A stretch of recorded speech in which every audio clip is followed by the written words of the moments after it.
अस्सलामुअलैकुम दोस्तों, आज मैं इस लेक्चर में आप सबको सीक्वेंशियल सर्किट के बारे में बताऊंगा। सीक्वेंशियल सर्किट से पहले हमने जितने भी सर्किट पढ़े वो कॉम्बिनेशनल सर्किट थे।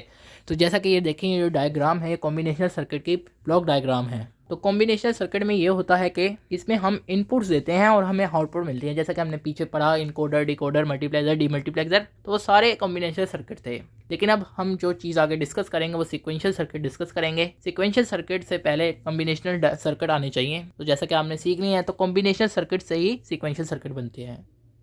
तो सीक्वेंशियल सर्किट में क्या होता है, उसमें भी यही होता है कि इनपुट जाती है और उसके बदले में हमें आउटपुट मिलती है। फिर वो आउटपुट जो है वो एक मेमोरी एलिमेंट में जाती है और फिर उस मेमोरी एलिमेंट से वो इनपुट में जाती है। तो इस तरह ये वर्क करता है, वैसे ही समझने के लिए था, इस वजह से मैंने आपको समझा दिया। मीन्स के यूँ तो अब ये जो पूरी डायग्राम है ये सीक्वेंशियल सर्किट है, इससे पहले कॉम्बिनेशनल सर्किट थी। तो ये देखें, यहाँ से इनपुट जाती है, फिर वो आउटपुट मिलती है और आउटपुट जो है वो मेमोरी एलिमेंट में जाती है, फिर मेमोरी एलिमेंट से इनपुट होता है, फिर इस तरह ये वर्क करता है एक साइकिल की तरह। सही, ये समझने के लिए था। इसमें हम अब आर एस लैचेस के बारे में बात करेंगे। आर एस लैच में आर का मतलब जो होता है वो रीसेट होता है और एस का मतलब सेट होता है। तो अभी ये आपके लिए थोड़ा बहुत नहीं होगा, तो इस वजह से आपने परेशानी होना, आप जैसे जैसे समझते जाएंगे तो आपको ईजी आ जाएगा। तो इसमें ये होता है कि यहाँ पे दो नॉर गेट लगते हैं। हम आर को जो है, आर एक वेरिएबल को हम एक नॉर गेट से अटैच करते हैं और एक एस वेरिएबल को एक नॉर गेट से अटैच करते हैं, मीन्स के यूँ। तो ये देखें, लेकिन अगर हम गौर करें कि नॉर गेट में एटलीस्ट 2 इनपुट्स होनी चाहिए। तो यहाँ पे देखें, ये जो नॉर गेट है इसमें भी एक इनपुट है और इस नॉर गेट में भी एक इनपुट है। तो हम क्या करते हैं, फिर हमें जो इस नॉर गेट से आउटपुट मिलनी है, हम उस आउटपुट को जो है वो इस नॉर गेट के साथ यानी यूँ अटैच कर देते हैं। यहाँ पर ये थोड़ी सी मिस्टेक हो गई थी, तो ये यानी कि ये इस तरह एक इनपुट इस तरह अटैच कर देते हैं, यानी इसकी आउटपुट को इस नॉर गेट से और इस नॉर गेट की जो आउटपुट निकल रही है उसे इस नॉर के गेट से ये इनपुट से अटैच कर देते हैं। तो इस तरह हमारे पास ये जो डायग्राम बनती है, तो ये इस तरह वर्क करता है। अब मैं आगे आपको ट्रुथ टेबल की मदद से समझाऊंगा तो आपको मजीद बेहतर समझ आएगी कि ये किस तरह वर्क करता है। तो अब ये ट्रुथ टेबल है। सबसे पहले इसे समझ लें, इसमें ये जो आर एस क्यू टी जो है और क्यू टी नोट जो है, यहाँ पर ये चारों इनपुट्स हैं, जबकि क्यू टी प्लस वन और क्यू टी प्लस वन जो नोट है ये आउटपुट है। मीन्स के ये दो जो चीज़ें हैं ये आउटपुट के सेक्शन है और ये जो 3 इनपुट है ये 4 इनपुट्स का सेक्शन है। तो अगर आप यहाँ पे देखें तो 4 इनपुट्स हैं, तो 4 इनपुट्स के अगर हम देखें तो टोटल पॉसिबल कितने बनते हैं आउटकम्स, तो 16 बनते हैं। लेकिन यहाँ पर 16 नहीं बनेंगे। उसकी वजह ये है कि क्योंकि अगर हम देखें ये जो वेरिएबल है और ये जो वेरिएबल है ये एक दूसरे के ऑपोजिट है। जब हम 16 पॉसिबल आउटकम बनाते हैं तो उसमें कुछ केसेस ऐसे भी आते हैं जब दोनों इनपुट्स जो होती हैं फिर ये सेम भी होंगी। तो इस वजह से हम इन्हें 3 वेरिएबल्स जो हैं हम सिर्फ इन्हें ही इनपुट जो है कंसीडर करेंगे, फिर इसके मुताबिक हम बनाएंगे ट्रुथ टेबल। मीन्स के 8 पॉसिबल आउटकम्स बनेंगी, जैसा कि यूँ यहाँ पर मैंने 8 पॉसिबल आउटकम्स लिखती हैं। मीन्स के ये 8 पॉसिबल आउटकम्स हैं कि असल में ये जो क्यूटी नोड है ये इसी का ही रिवर्स है। तो अब क्यूटी नोड में हम वो टर्म्स लिखेंगे जो यहाँ पर हैं उसके ऑपोजिट टर्म लिखेंगे। अगर यहाँ पे 0 है तो यहाँ 1 लिखेंगे, यहाँ 1 है तो यहाँ 0 एंड सो ऑन। मीन्स के यूँ।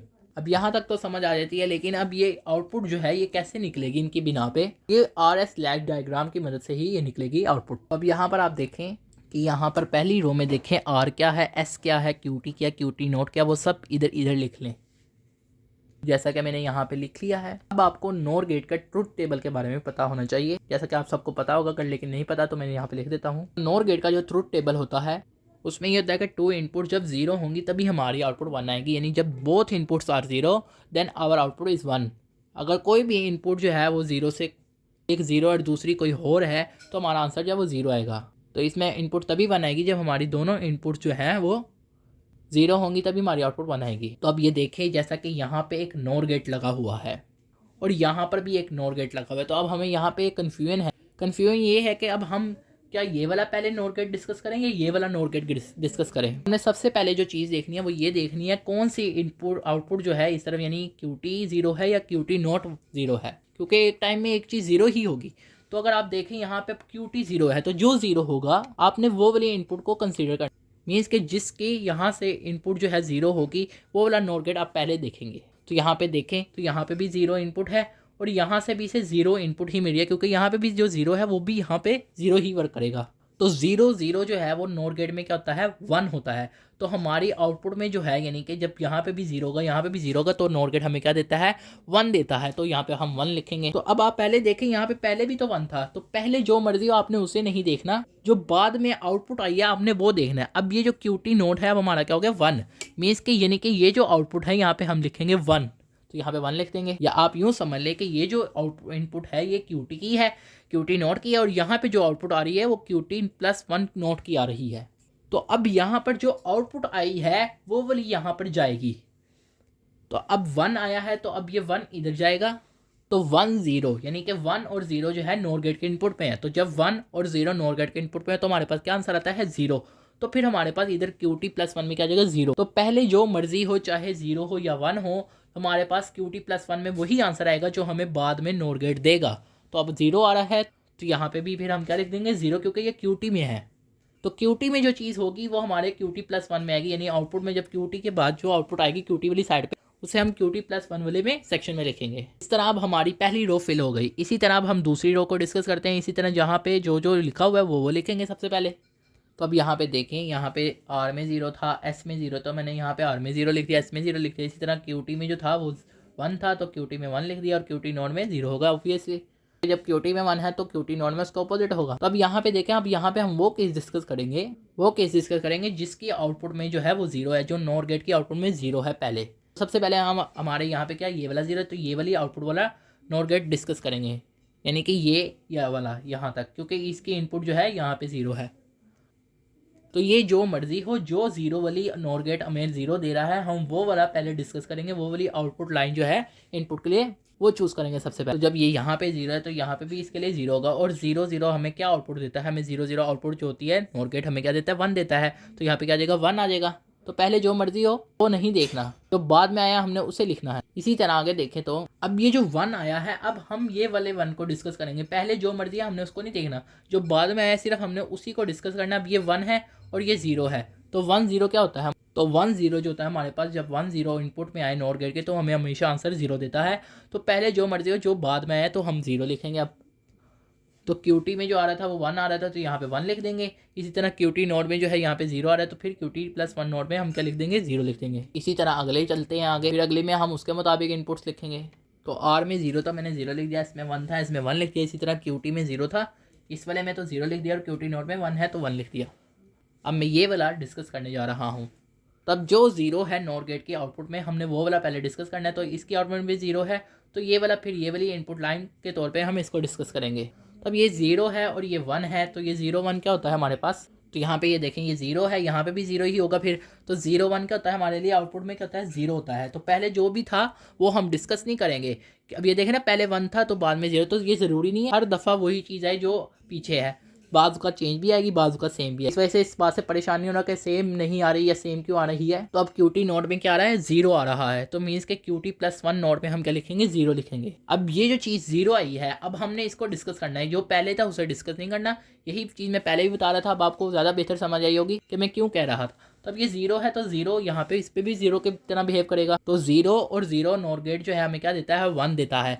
तो पहले जो मर्जी था हम उसे नहीं देखेंगे, जो बाद में हमारे पास आ रहा है हम वो उसमें लिखेंगे। तो QT में 1 आ रहा है तो QT+1 में हम 1 लिख देंगे। इसी तरह अगले 3 जो कम्बिनेशंस हैं ये मैं लिख देता हूँ ऐसे ही इसके आंसर। तो ये आपने खुद इसकी प्रैक्टिस करके आगे लिखना है। लिख मैं इसलिए हूँ ताकि आपको पता चल जाए कि आप सही कर रहे हैं, ताकि आपको सही आंसर पता हो कि सही आंसर ये है। लेकिन आपने फिर भी इनकी प्रैक्टिस करनी है जिस तरह मैंने आपको 3 की कराई है। तो अब मैंने अगले ये 3 कम्बिनेशन लिख दी है, अभी आपने खुद भी प्रैक्टिस करनी है इनकी। तो उसके अगले 2 मैं आपको खुद करा देता हूँ। तो याद रहे कि जिस तरह मैंने वो कराए हैं इसी तरह ये बाकी 3 भी उसी तरह करने हैं, कोई मुश्किल नहीं है, बहुत ईजी है। तो अब मैं अगला वाला डिस्कस कर रहा हूँ। तो यहाँ पे मैं 1 1 0 1, तो यहाँ पे 1 1 0 1 लिख दिया, जिस तरह जिसके वेरिएबल में लिखना है, जिस वेरिएबल के आगे। अब सबसे पहले वही डिस्कस करना है जिसकी नॉर गेट की आउटपुट में 0 है। तो अब इसकी आउटपुट में 0 है, तो ये वाला लाइन वाला हम डिस्कस करेंगे। तो यहाँ पे 0 और यहाँ पे जो मर्जी है वो। तो अब ये 0 था, इसकी आउटपुट में एक आउटपुट, इसके इनपुट में 0 था एक में, और एक इनपुट में 1 था। और 0 1 क्या होता है 0 होता है। तो QT नॉट जो पहले जो मर्जी है, लेकिन जो अब आउटपुट आई है वो हम देखेंगे सिर्फ। तो अब इसमें 0 आई है QT नॉट में, तो फिर हम यहाँ पे क्या लिख देंगे 0 लिख देंगे। जो आई है बिल्कुल एज इट इज़ वही लिख देंगे। इसी तरह अब आगे देखते हैं। अब यहाँ पे 0 आया, अब फिर इसके बाद अगला डिस्कस करते हैं। अब 0 और 1, तो 0 1 क्या होता है 0 1 0 होता है। तो पहले जो मर्जी है जो बाद में है वो देखेंगे। तो ये 0 आया है, तो यहाँ पे फिर हम 0 लिख देंगे। इसी तरह इससे अगला वाला आप खुद करेंगे तो आपको आ जाएगा, और ये उसका आंसर ये होगा।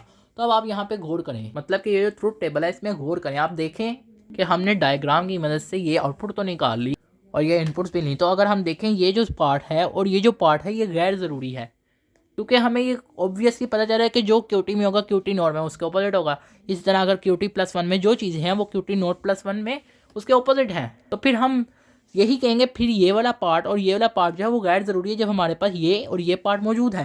यानी कि जब ये पार्ट है तो ये गैर ज़रूरी है, जब ये पार्ट है तो ये वाला पार्ट गैर ज़रूरी है। लेकिन ये वाले जो पार्ट है इसमें एक इशू है।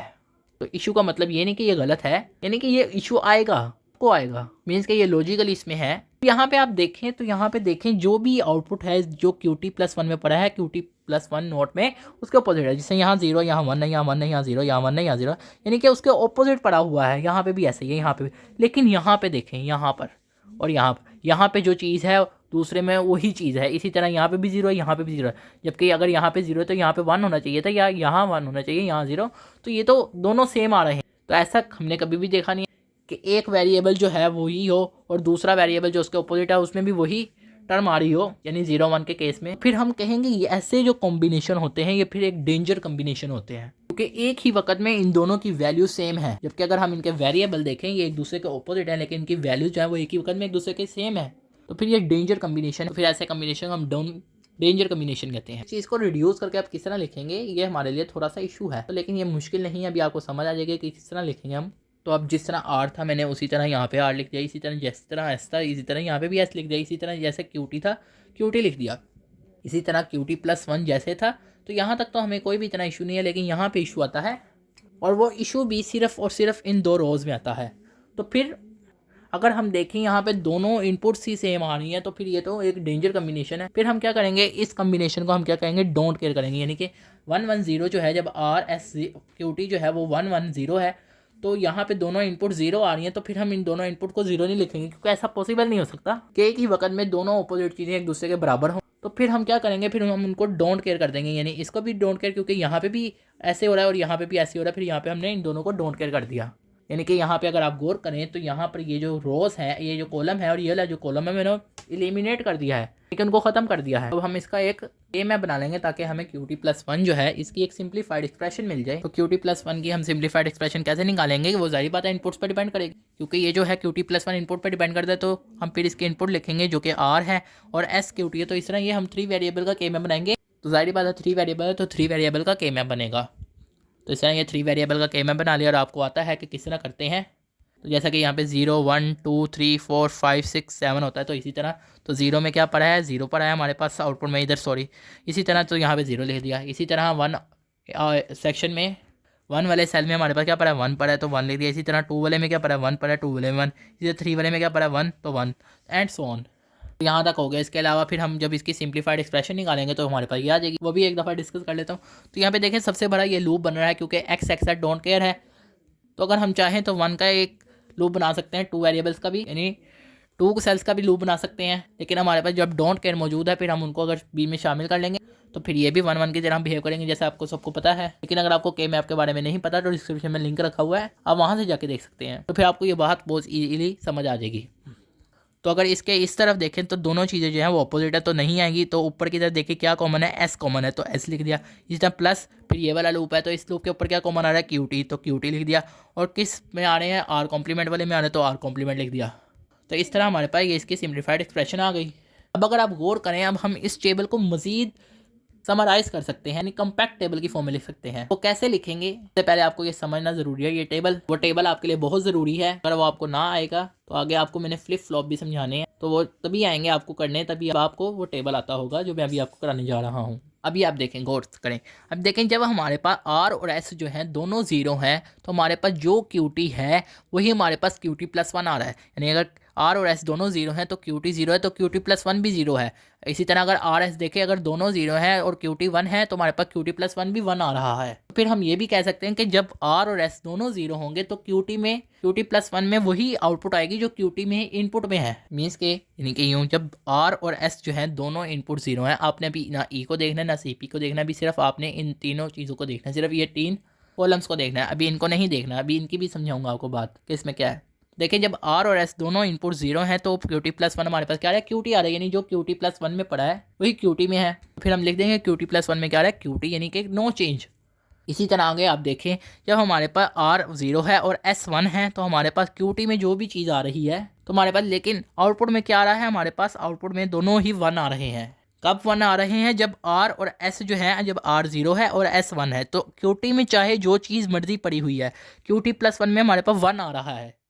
मीन्स के यूँ, यानी कि यहाँ पे देख लें, फिर हम क्या लिखेंगे, जब R और S, R भी 0 हो, S 1 हो, यानी R 0 S 1 हो, तो QT + 1 में हमारे पास क्या आ रहा है, हमेशा आउटपुट क्या आएगी, 1 आएगी। इसी तरह आगे देखते हैं। तो अब हमारा यहाँ तक सॉल्व हो गया। इसी तरह जब हमारे पास R 1 है और S 0 है, यानी कि जो ऊपर पढ़ा है उससे अपोजिट है, क्योंकि ऊपर हमने R 0 पढ़ा था, S 1 पढ़ा था, लेकिन अब यहाँ पे हम R 1 पढ़े, S 0 पढ़ रहे हैं। तो QT में जो मर्जी है, चाहे QT में 0 हो या 1 हो, हमारे पास आउटपुट हमेशा क्या आ रही है, 0 ही आ रही है। एक दफ़ा दोबारा देख लें, जब हमारे पास R में जो है 1 हो और S में 0 हो, तो हमारे पास QT में जो मर्जी हो, हमारे पास आउटपुट हमेशा 0 0 आएगी। तो यहाँ पे देख लें, जब मैंने R को जो है यहाँ पे लिखा 1 और S को 0 लिखा, तो हमारे पास QT + 1 में क्या आ रही है, आउटपुट 0 आ रही है, चाहे QT जो मर्जी हो। इसी तरह अगला केस देखते हैं, जब हमारे पास 1 1 आउटपुट है, 1 इनपुट है, यानी R भी 1 है, S भी 1 है, तो हमारे पास QT जो मर्जी हो, हमारा QT + 1 जो आ रहा है वो क्या आ रहा है, डोंट केयर आ रहा है। यानी कि यहाँ पे देख लें, जब R और S दोनों 1 है, तो हमारे पास QT में जो मर्जी है, हमारा जो QT + 1 है वो क्या डोंट केयर है। तो फिर यहाँ पे भी हमने क्या कर दिया, डोंट केयर कर दिया। अब ये देखें, QT + 1 यानी QT ही आ रहा है, तो इसका मतलब है नो चेंज। और अगर हमारे पास QT + 1 1 आ रहा है आउटपुट में, तो हम कहेंगे ये सेट है, सेट का मतलब 1 होता है। RS लैच में सेट का मतलब 1 होता है और रीसेट का मतलब 0 होता है। तो यहाँ पे 1 है तो सेट, 0 है तो रीसेट, और X का मतलब है यानी कि डोंट केयर होता है, यानी ऐसा कम्बिनेशन है जो इनडेटर्मिनेट होता है या इनवैलिड होता है। तो फिर मैंने इसे लिख दिया इनडेटर्मिनेट या इनवैलिड। जब आप फ्लिप फ्लॉप समझेंगे तो आपको ये मजीद बेहतर समझ आएगी। तो ये देखें, अगर हम इसके साथ एक इनेबल इनपुट लगा दें, तो ये इनेबल इनपुट अगर हम लगाएंगे, तो इनेबल इनपुट की तो ये तभी वर्क करेंगे जब इनेबल इनपुट 1 होगी।